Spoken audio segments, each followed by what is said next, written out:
자, 여기 좀 보도록 할게요. 이 전기에너지 파트, 이 전자기 유도 현상. 자, 지금 보세요. 개념이 어떻게 문제화되는지를 보여드리도록 할게요. 지금 이게 물리원인데 물리원을 푸는 방법은 통합과학에서 나오는 이 전기에너지 푸는 패턴하고 똑같아요. 다를 게 하나도 없어. 조금 다양성을 가졌다. 다양한 표현, 다양한 접근의 물리원인 거고 다양성이 줄어든 거, 일단 정형화된 몇 개만 갖고 할 거야. 그럼 통합과학인 거고 거기에서 좀 더 다양성을 가지면 물리원인데 문제가 되는 거는 학교 선생님께서는 통합과학에 있는 물리 파트만 강의하시는 수업을 하시는 게 아니라 1학년도 강의하고 2학년도 강의하고 3학년도 강의하다 보니까 여기를 경계선이 좀 모호해. 그러다 보니까 선생님들 같은 경우 알겠지만 숭실고 같은 경우 중화 반응할 때 1학년들한테 몰부터 몰 농도까지 막 원파트 어저께 수업 들었었지 아침에 거의 멘붕 와요. 처음 들으면. 근데 웃긴 거 그게 난이도가 높은 게 아니거든. 원파트에서는. 근데 문제가 학교 선생님 입장에서는 이 문제가 이거 애들 어려워하겠네? 라고 생각할까? 이 정도는 알아야 되는데? 라고 생각하실까? 두 번째 후자 쪽이야. 아이들 마음을 몰라. 안다고 해도 이것도 못 푸냐? 내가 설명했는데 라고 한다고. 이게 한두 번 풀어서 풀 문제가 아닌 거거든.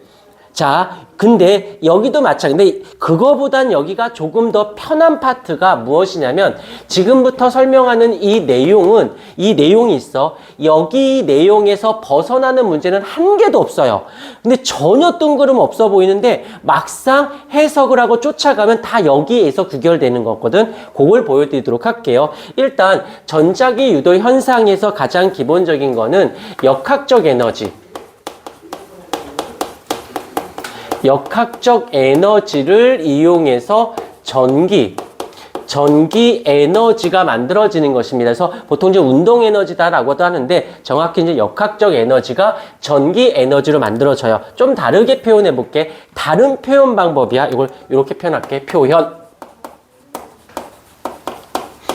다른 표현을 해볼게요. 다른 표현은 뭐냐면 외부에서 자기장에 무엇이 생기냐면 변화가 생겨요. 그러면 이 변화에 의해서 내부에서 방해하려는 자기장이 발생을 합니다. 여기서 방해라는 단어. 그런데 끝나지 말고 여기서 잠깐만 브레이크를 걸고 갈게. 여기서 이제 렌츠의 법칙에 따르면 오른손을 기준으로 했을 때 엄지손가락이 자기장의 방향으로 잡습니다. 여기서의 자기장의 방향이라는 말의 뜻은 N극이 가리키는 방향이 되어지는 거고 나머지 이 네 손가락은 전류의 방향으로 잡히게 되어져요. 그래서 여기서 외부 자기장의 변화가 생겨서 이를 방해하려는 자기장이 생겼어 이제. 생긴 다음에 그 방향에 의해 전류의 방향이 설정이 돼서 여기에서 전류가 발생을 한다라는 거지. 그래서 여기서 변화가 생기면 자기장이 생겨요 라가 되는 거예요. 요걸 또 다른 표현을 할게. 이제 좀 더 디테일해지니까. 그러면 여기서 변화가 크면 다시 변화가 생기면 전류가 생겨요. 그럼 변화가 크다면 전류의 세기도 어떻게 될까? 센 전류가 흐르겠지요. 스토리를 자꾸 좀 더 구체적으로 좀 더 디테일하게 좀 더 방향성 있게 차근차근 접근해 나가는 거지. 움직여서 변화라는 건 움직인다는 뜻이거든. 역학적 에너지거든. 그래서 여기 디테일하게 여기가 이제 렌츠의 법칙이라고 해서 방향에 대한 이야기가 요거에 대한 이야기고 얘는 무엇에 대한 이야기다? 세기에 대한 이야기가 되는 거예요. 그런데 조금 더 갈게. 이제 변화가 크면 센 전류가 흘러. 변화가 생기면 전류가 흘러. 그러면 여기서 이제 조금 더 가자. 변화가 변화가